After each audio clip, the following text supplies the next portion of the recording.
The sponsored program paid for by Robin Gwaltney, Gwaltney Group, RE/MAX Results. Welcome to Rochester Real Estate, featuring Robin Gwaltney from Gwaltney Group RE/MAX Results and Andy Brownell. Here's Andy Brownell on Rochester's News Talk, 1340 KROC AM and 96.9 FM. Good morning. It's Andy Brownell on News Talk 1340 KROC AM and 96.9 FM, along with Robin Gwaltney, Gwaltney Group RE/MAX Results. Good morning, Robin. Good morning. So, this whole program is about Rochester real estate, the Rochester area. I had conversations over the past week, and I ran into two different people who insisted that we were experiencing a bubble market for real estate. Oh, gosh, I hear it all the time. And I had to spend about 25 minutes trying to explain to them that that's not the case. It is not the case. I was actually just at a family wedding, and I have a cousin's son who buys houses and flips them, and he was all excited. He said, oh, you know, now that this forbearance thing is coming to an end, people are going to start losing their houses, so keep your eyes out. I want to buy houses. And I was like, this is not, you guys, this is not a repeat of what happened in 2008-9. It's not. This is completely different. And yes, there have been special programs in place, and people have been able to, you know, put off paying their mortgage payments without that being held negatively against them. And some of those people, now that, you know, those things are being lifted, some of those people aren't going to be able to make their mortgage payments. But that doesn't mean they're going to lose their house, because if you remember, Andy, I just told you a few weeks ago that of all the houses in the United States, only 2% of all mortgages have negative equity. Okay? Right. And I'm going to tell you that there are very few of those around here. So even if you are at a point where you can't afford, and I hope people are listening close, because even if you are at a point where you can't afford your house anymore, maybe you did lose your house because your job because of COVID, or maybe you do feel like, oh, this is more than I can pay and I'm not comfortable. So put your house up for sale and sell it, and you will make enough money to pay off your mortgage and have some money in your pocket to go pay for some rent or buy something less expensive or whatever it is. But there's very few people that should have any sort of financial distress over this. So I hope that, and I think a lot of times the factor is that people are humiliated, like, oh my God, you know, I don't want to lose my house, I haven't made my payments. And a lot of them got really behind because of knowing that they couldn't be evicted. They just didn't get as concerned about it. Oh. And I think now people are like, okay, I don't want to tell somebody that I haven't made my payments and that now I can't get caught up, or now I just don't want to keep going forward. And so they wait for one of these companies to come and say, we'll give you this much cash right now. Okay, and it's enough to just skate by and pay off the bank and not make any money. And truth be told, I'm going to guess that 99 out of 100 times that person could have listed it, put it on the market, listed it, sold it, and come out much better financially. So I just can't spread that word enough that we are here to help you to assess, you know, what is my house worth? Am I going to be able to sell this and get some money in my pocket at the end of the day? Because I'm going to promise you it's a yes. I have no problem believing that at all, especially in this neck of the woods, as they like to say. Is that 2% underwater thing, is that normal?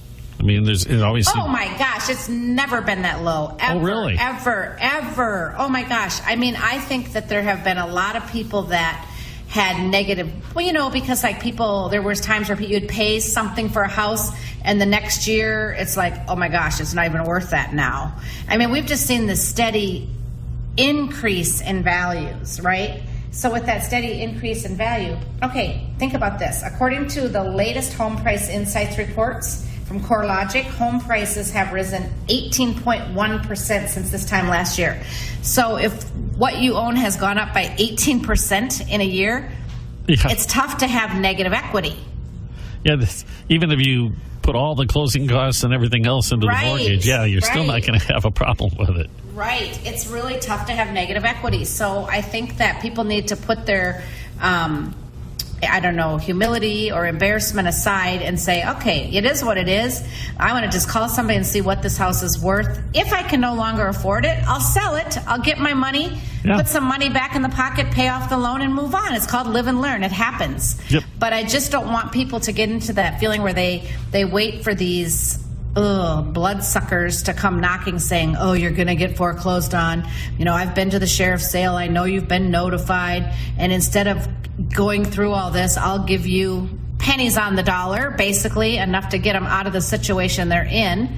And it's sad. I think that that's horribly sad. And as professional realtors, I believe, and I know a lot of actual realtors do that, and I'm not saying that to bash them because they're doing it to help people, but I feel like the way we help people is to say, I can help you make a profit on this house if you're in a situation where you need to sell it.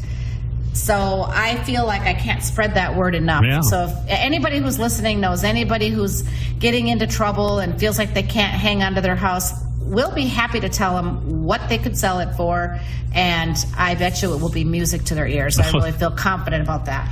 And one thing I've learned from my many decades on the planet is that people who get into a situation, the worst thing you can do is not take action. Is nothing. Yeah, the worst thing you can do is nothing. That's absolutely right. It's like, sometimes it's like, oh my God, how did I let this happen? This is so embarrassing. And yeah, whatever. I can tell you that some people might judge someone in that situation. I certainly would not. I mean, I feel like things happen and there's always different circumstances that account for where people end up.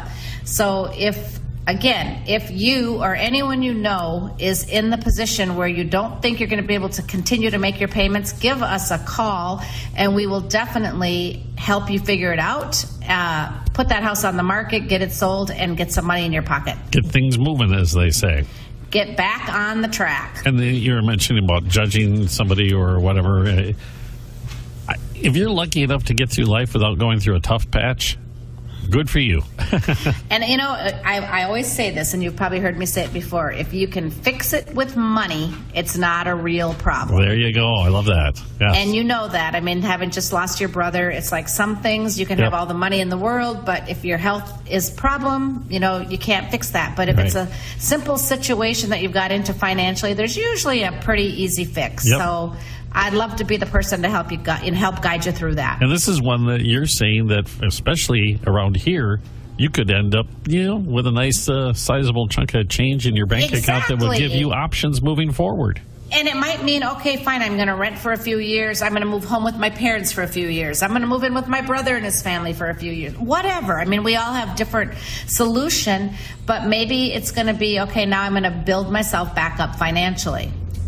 So why does this bubble mentality persist despite all the evidence to the contrary? Well, I think people just can't believe that prices could continue to rise the way they have been. And there is definitely truth to that. That rise is going to level out. Yeah, it's going to plateau. Yes, it is. I mean, clearly, if things went up 18% year after year, oh my God, you know, I mean, there's just no way it can happen, right? But listen to this little article. I love this one.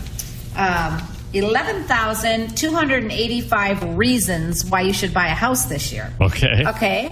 So it goes on to talk about how home ownership is the key pathway to building wealth, right? I mean, we all know that. Equity over the last 30 years. NAR research reveals that the average gain for homeowners over the last 5 years was $139,134. Wow. And over the last 10 years, $218,505. Okay? Yeah. And then if you look back even further, homeowners who purchased a typical single-family existing home 30 years ago at a median sales price, get this, of $103,000 with 10% down, and then sold that at the median sale price of $357,000 in 2021, they accumulated housing wealth of $349,258. While living in the place. Yeah, while living in the place. And how many times have I told you that is the best bank account you can have is a home, because while you're building equity, it's providing you with shelter. So it is absolutely a great investment. So let's talk about prices going up. Do we have to, or do we have time, or do we have to take a break? Your timing is perfect. We do have to take a break. So Okay. We'll talk about that when we come back, and that's just a moment from right now on News Talk 1340, KROC AM and 96.9 FM. We'll be right back with Robin Gwaltney and Andy Brownell on Rochester Real Estate. This is News Talk 1340, KROC AM and 96.9 FM. Hey, it's James Ray. Welcome back to Rochester Real Estate with Robin Gwaltney from Gwaltney Group RE Results and Andy Brownell on Rochester's News Talk 1340, KROC AM and 96.9 FM. Welcome back. Robin Gwaltney, Gwaltney Group RE Results with us this Saturday morning. We're talking about the value of a home as an investment and a place to live. Right. And so I was just talking about if you had owned a home for the last 30 years Yep. that you bought and then sold. And so people are like, well, sure, well, that's 30 years ago. This is now. What happens if I buy now?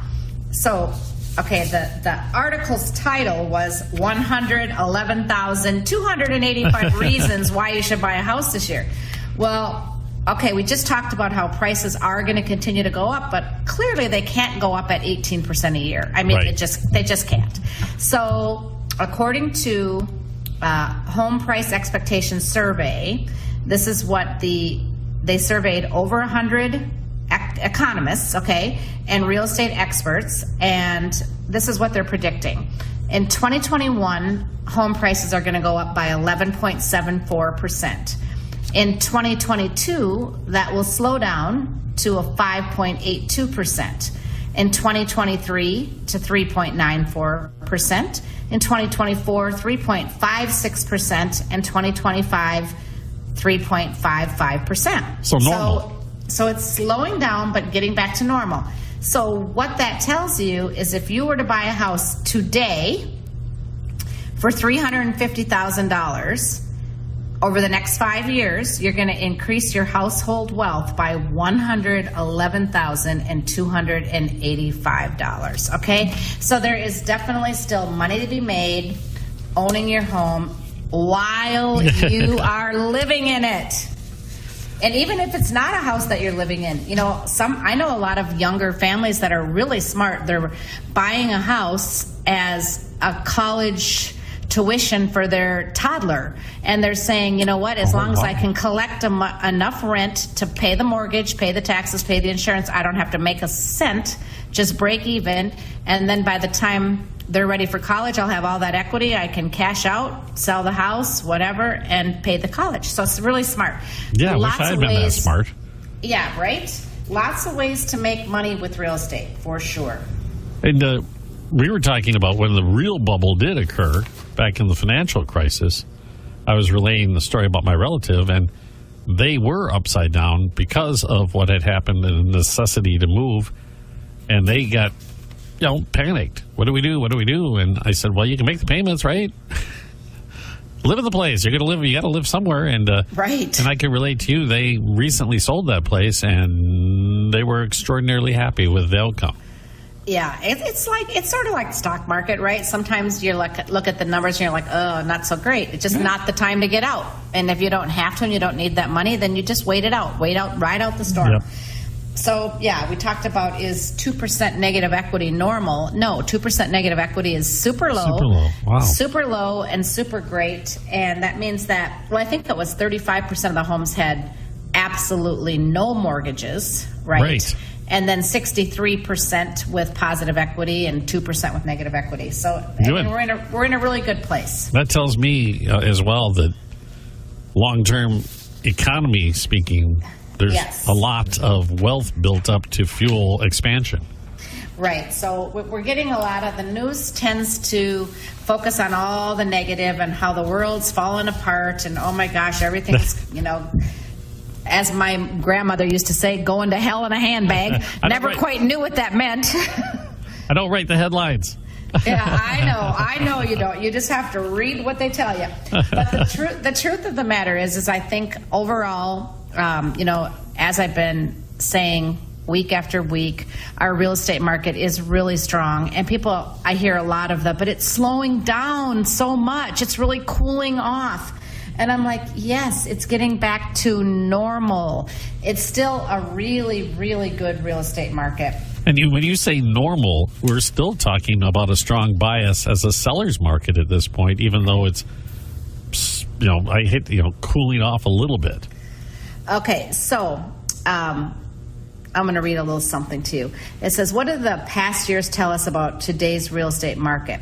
As you follow the news, you'll likely see the headlines discussing what's going on in today's housing market. Chances are high that some of the more recent storylines you've come across mention terms like cooling down or slowing down, right? Well, what does it really mean? So it goes on to tell you that today's home sales are still well ahead of the more normal years that led up to the health crisis, and houses are still selling faster than usual. So when headlines mention that a market is slowing, sellers may naturally wonder if their house will sell as quickly as they like. And according to the most recent Realtors Confidence Index from the National Association of Realtors, homes are still selling at a record speed with an average 17 days on the market. Is that what it is now, 17? Yeah, that's nationally. Yeah. So, and I remember when it dropped to like 60, everybody was super happy. Yeah, like seriously. Yeah, it is really, I mean, it is such a good market. And we are getting a little more inventory, which is a great thing, because what that means is if you're one of those buyers that got beat up all summer long and had to, bid far over the asking price and still not get the house, it might be a little more comfortable out there now because there are fewer offers. It doesn't mean you won't get into multiple offers, and it doesn't mean you're going to get any steal of a deal on a house, because sellers are still getting, for the most part, what they're asking. But it's really refreshing to be able to go in and offer what they're asking and not have to fight for it and not have to go 10 and 20 and 30 and 40 and 50,000 over. So it's still, you guys, great time to be a buyer. And for the sellers, it's still a great time to be a seller. So real estate market, awesome. On the seller side, there was only one. There's been a number of sales in my area, so we're all nosy. We want to know what's going on. Oh, your area and every other area too. And there's only one house that didn't really go for the asking price, and it was because we all knew right away that it was overpriced. Everybody in the neighborhood knew. Well, they're asking that much. You got to be kidding me. And admittedly, they came close. They came very close. Well, and sometimes people just get like sucked in, like, oh my God, if they're sold for $200, mine is so much better. Mine will probably sell for $300. Well, yours is so much better to you because it's your taste, not their taste. It's not necessarily better from an appraisal standpoint. Remember, the appraiser isn't appraising your house on your great decorating skills or the paint colors or the backsplash. They're going by the year built, the quality of the construction, the square footage, number of bedrooms, number of bathrooms, all those things. Yeah. So you might not necessarily have all that extra added value. All right. We do have to take another break again. We'll be back with more with Robin Gwaltney, Gwaltney Group RE/MAX results in a moment on News Talk 1340, KROC AM and 96.9 FM. We'll be right back with Robin Gwaltney and Andy Brownell on Rochester Real Estate. This is News Talk 1340, KROC AM and 96.9 FM. Welcome back to Rochester Real Estate with Robin Gwaltney from Gwaltney Group RE/MAX Results and Andy Brownell on Rochester's News Talk 1340, KROC AM and 96.9 FM. Welcome back. We're chatting with Robin Gwaltney, Gwaltney Group RE/MAX Results, and I'm convinced it's time to buy a house. No, I have one already, but... Well, you can buy another if you want. Well, actually, you brought up the investment side of it, and that is intriguing to say the very least. Do you have any other great reasoning for us? Well, how about this? Rents post biggest increase since 2006. Oh, gosh. I mean, if you're out there in that rental market, you see what's happening. The prices are going crazy. Yep. And they were able to just kind of... take advantage of the fact that there were buyers out there unable to win in multiple offers and needed a place to live. And maybe renting wasn't even their first choice, but let's face it, if you don't have a place to live and you can't find a house to buy or you can't, win in multiple offer situation, rent is a lot of times where they end up. And the biggest, I'm not a huge advocate for renting. I I know some people, it's a better idea. They're going to live here for 6 months, so they're not going to buy a house, or not sure if they're going to like the area. It's so different from where they're coming from. Or I want to rent a little while to see which part of town I want to live in. I mean, there's always times it makes sense. But for the long haul, I mean, I hope people are listening to how you build wealth by owning your home. You can pay that rent. You might as well just open the window, throw it out, because you're building nothing.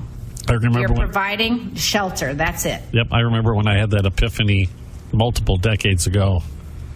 I said, what are we doing? Right. Exactly.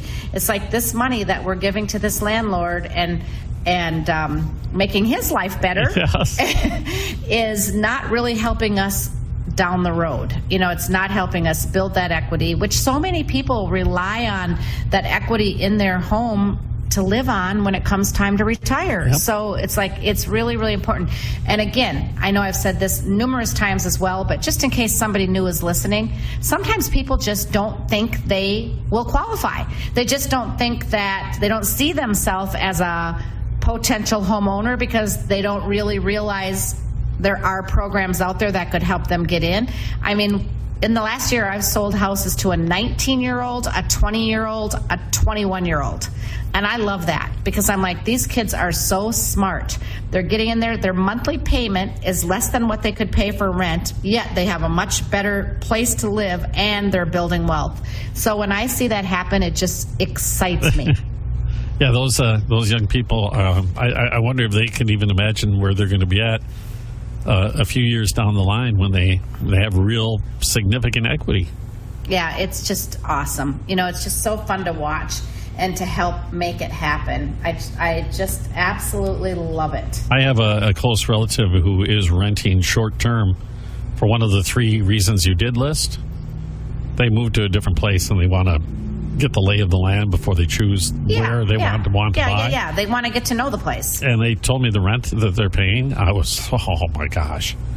Isn't it something? You could afford a close to $400,000 house on the rent that they're being charged. Right. It's a nice place. Oh, yeah. Listen, we have nice apartments right here in Rochester, Minnesota that are renting for prices that you could afford a $400,000 house right here in Rochester instead of that 2-bedroom apartment. So, again, I know it makes sense for some people, but for the majority, you should definitely check it out.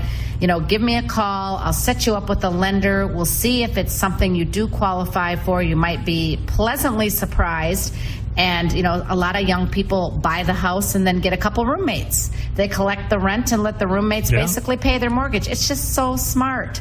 So there's lots of ways out there to make it happen and use that home as your future wealth. It's a smart thing to do. If you say you're going to live here for a short period of time, how long a period of time does it need to be where it's worthwhile to start looking at a house? Well, a year?